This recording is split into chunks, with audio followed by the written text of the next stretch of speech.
Hello students, मैं Gopal Kumawat quality classes में आपका स्वागत करता हूं।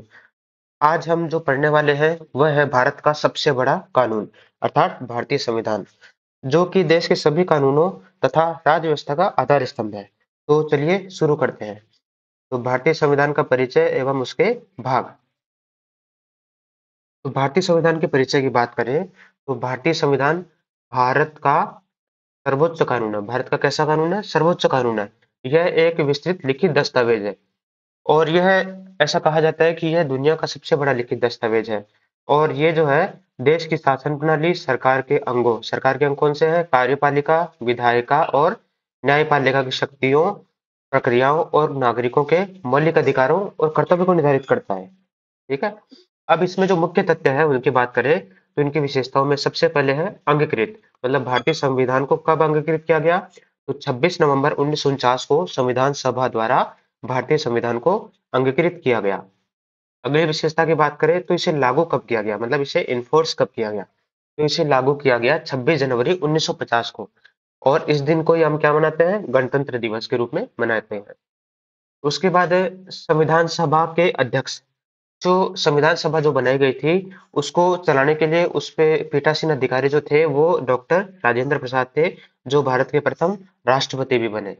उसके बाद प्रारूप समिति के अध्यक्ष। सबसे पहले आपको यह पता होना चाहिए कि संविधान का जो प्रारूप है उसको तैयार करने के लिए एक समिति बनाई गई थी। और प्रारूप जो होता है वो संविधान का एक कंप्लीट दस्तावेज होता है कि संविधान में क्या क्या भाग, कितने भाग होंगे, उनमें कितने अनुच्छेद होंगे, उसमें क्या किस प्रकार के प्रावधान शामिल किए जाएंगे।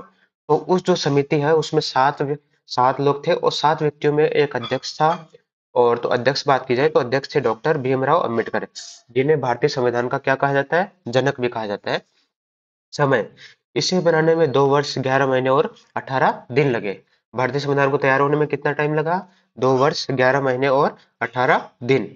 अब प्रारंभिक संरचना की बात की जाए तो जब संविधान बना, जब इसे तैयार किया गया तब मूल रूप से इसमें 395 अनुच्छेद थे, 22 भाग थे और 8 अनुसूचियां थी। ठीक है।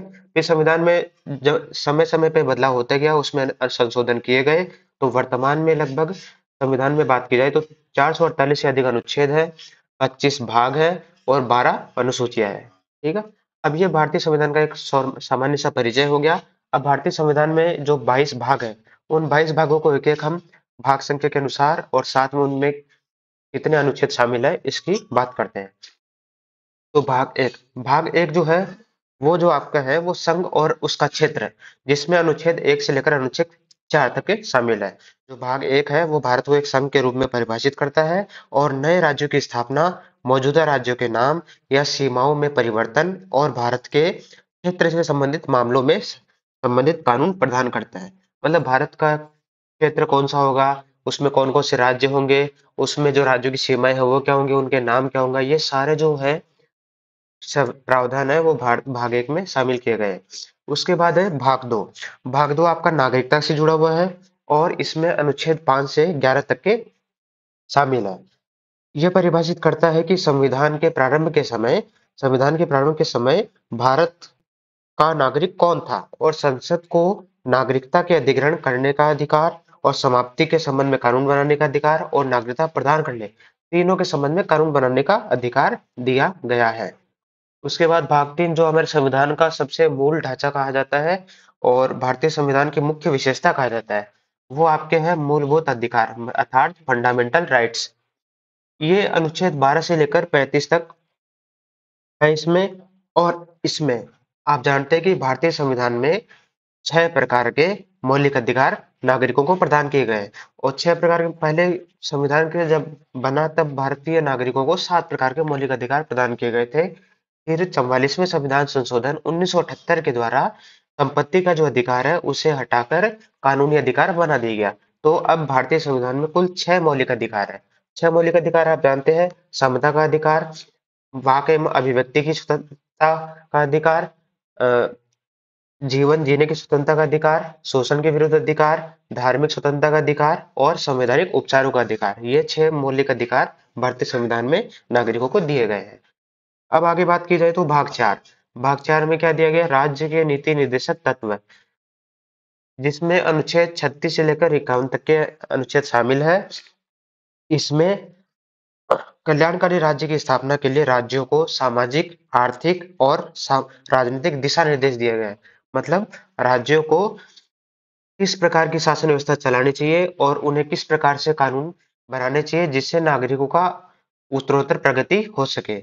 अब भाग 4 ए, ये जो भाग 4 ए है, ये 42वें संविधान संशोधन 1976 के द्वारा इंदिरा गांधी सरकार के समय भारतीय संविधान में जोड़ा गया था और इसमें मूल कर्तव्य की बात की गई है। मतलब भारतीय नागरिकों को मौलिक अधिकार तो दिए गए हैं, साथ में ही उन नागरिकों के कुछ मूल कर्तव्य बनते हैं जो हमारे देश के लिए उनको फॉलो करना चाहिए। जिस जैसे आपको एग्जांपल दूं तो राष्ट्रगान होते समय उनका सम्मान करना और जो राष्ट्र के जो बड़े नागरिक है, महापुरुष हैं, उनका सम्मान करना, इस प्रकार के मूल कर्तव्य भाग 4 ए में अनुच्छेद 51 ए में शामिल किए गए हैं। उसके बाद बात की जाए तो भाग 5 जो है उसमें संघ सरकार के संबंध में प्रावधान है और इस ये अनुच्छेद 52 से अनुच्छेद 151 तक के हैं और इसमें संबंध संघ की कार्यपालिका, विधायिका, न्यायपालिका की संरचना और शक्तियों का वर्णन किया गया है। मतलब संघ की कार्यपालिका में कौन-कौन होंगे, संघ की विधायिका किस प्रकार से बनेगी और न्यायपालिका की संरचना के बारे में आपके भाग 5 में दिया गया है। भाग 6 में राज्य सरकार के संबंध में है, जितनी भी राज्य सरकारें हैं, उनके संबंध में अनुच्छेद 152 से 237 तक का इसमें शामिल किया गया है। तो राज्य स्तर पर कार्यपालिका, राज्य विधानमंडल और उच्च न्यायालयों सहित राज्य न्यायपालिका के कार्यों का वर्णन इसमें किया गया है। भाग 7 की बात की जाए तो भाग 7 जो है वो पहली अनुसूची के भाग ख के राज्य थे उनके संबंध में था जो कि वर्तमान में नहीं है। इसे 7वें संविधान संशोधन 1956 के द्वारा संविधान से हटा दिया गया था और ये अनुच्छेद 238 में था। ठीक है। अब भाग 8 में आपके संघ राज्य क्षेत्र अर्थात यूनियन टेरिटरीज की बात की गई है जिसमें संघ सरकार के उसमें उनके विधायिकारी, उनके कार्यपालिका और उनका शासन किस प्रकार से चलेगा इसका प्रावधान शामिल किया गया है जो कि अनुच्छेद 239 से 242 तक के हैं। भाग 9 की बात की जाए तो भाग 9 पंचायतों से संबंधित है और इसमें 72वें और 73वें संविधान संशोधन के द्वारा जो स्थानीय निकाय है इनको भारतीय संविधान में शामिल किया गया था जो कि 1992 में संशोधन किया गया था। और पंचायत, इसमें ग्राम पंचायतों का गठन और उसकी संरचना ये सब के बारे में बात की गई है। तो ये जो है अनुच्छेद 243 से 243 ओ तक के शामिल है। आगे बात करें तो भाग 9 ए नगर पालिकाओं से संबंधित है। जो बड़े जो कस्बे हैं, नगर पालिकाएं, नगर निगम, नगर परिषद, ये सबसे जो जुड़े हुए प्रावधान है वो अनुच्छेद 243 पी से लेकर अनुच्छेद 243 जेड जी तक के इसमें शामिल किए गए हैं। उसके बाद भाग 9 बी किससे जुड़ा है? सहकारी समितियां। ये भी संविधान संशोधन के द्वारा इसमें जोड़ा गया था जो कि 97वें संविधान संशोधन 2012 के द्वारा अनुच्छेद 243 जेड एच से 243 जेड टी तक के इसमें शामिल किए गए हैं। भाग 10 की बात करें तो भाग 10 जो है वो अनुसूचित क्षेत्र और जनजातीय क्षेत्र से जुड़ा हुआ है और ये अनुच्छेद 244 से 244 ए के अनुच्छेद इसमें शामिल है। इसमें एससी एसटी क्षेत्रों के शासन और प्रशासन से संबंधित प्रावधान है। इसमें इन क्षेत्रों के प्रशासन के लिए विशेष व्यवस्था शामिल है। भाग 11 की बात करें तो भाग 11 संघ और राज्यों के बीच संबंधों की बात की गई है जो कि अनुच्छेद 245 से 263 के संबंध में है। इसमें संघ और राज्यों के बीच विधायी और प्रशासनिक संबंधों को शामिल किया गया है। ठीक। भाग 12 की बात करें तो भाग 12 वित्त, संपत्ति, संविदाएं और वाद से जुड़ी हुई है। और आपको बता दो कि जो 7वां मौलिक अधिकार था संपत्ति का अधिकार, उसको भी जो 44वें संविधान संशोधन द्वारा 300 ए अनुच्छेद 300 ए में इसी में शामिल किया गया है इसी भाग में। और इसमें कुल अनुच्छेद यहाँ से लेकर 264 से लेकर 300 तक के शामिल है। भाग 13 की बात की जाए तो भाग 13 भारत के राज्य क्षेत्र के भीतर व्यापार, वाणिज्य और समागम का जो प्रावधान है वो अनुच्छेद 301 से 307 तक के शामिल किए गए हैं। भाग 14 आपको पता है संघ और राज्यों के अधीन सेवाएं, अर्थात संघ के और राज्यों के अधीन कौन सी सेवाएं? जो इसमें अखिल भारतीय सेवाएं, जो आप जानते हैं यूपीएससी के अंदर आईएएस और आईपीएस दो अखिल भारतीय सेवाएं हैं। और राज्य सेवाओं में जो अलग भर्तियां होती है जैसे सभी राज्यों में लोक सेवा आयोग बनाए गए हैं वो इसी जो भाग है इसके अधीन गठित किए गए हैं। और इसमें इन व्यक्तियों की भर्ती, सेवा शर्तें और नए नियमों को विनियमित करना शामिल किया गया है, जो कि अनुच्छेद 308 से 323 तक के हैं। भाग 14 ए की बात की जाए तो अधिकरण अधिकरण अर्थात ट्रिब्यूनल्स की बात की गई है, जो कि अनुच्छेद 323 ए से 323 बी तक के हैं। भाग 15 की बात की जाए तो निर्वाचन से संबंधित प्रावधान है, और ये इसमें अनुच्छेद 324 से 329 ए के संबंध में, इसमें मतदान का अधिकार और चुनाव से संबंधित प्रावधान है, जिसमें चुनाव आयोग की स्थापना, उसका कार्य और चुनावों के संचालन का प्रावधान है। ठीक है। भाग 16 भाग 16 जो है कुछ वर्गों के लिए विशेष उपबंध की बात की गई है, जिसमें 330 से 342 तक के अनुच्छेद शामिल है। इसमें आपको पता होगा कि जैसे ओबीसी आयोग, एससी एसटी आयोग, ये सब जो आयोग का गठन है वो इसी भाग के अंतर्गत किए गए हैं। अब भाग 17 की बात की जाए तो राजभाषा के संबंध में कि भारत की राजभाषा क्या होगी, उसका शासन की भाषा क्या होगी। ये जो भाषा संबंधी जितने भी आपके प्रावधान है वो भाग 17 में है, और इसमें अनुच्छेद 343 से 351 तक के शामिल किया गया है। भाग 18 की बात की जाए तो भाग 18 में आपके आपात उपबंध शामिल किए गए हैं, जो कि 352 से 360 तक के हैं। इसमें राष्ट्रीय, राज्य व वित्तीय आपात से संबंधित है। ये केंद्र सरकार को असाधारण परिस्थितियों से निपटने की शक्ति प्रदान करते हैं। भाग 19 प्रकीर्णन मतलब अन्य प्रावधानों शामिल किया गया है, जो कि अनुच्छेद 361 से 367 तक के हैं।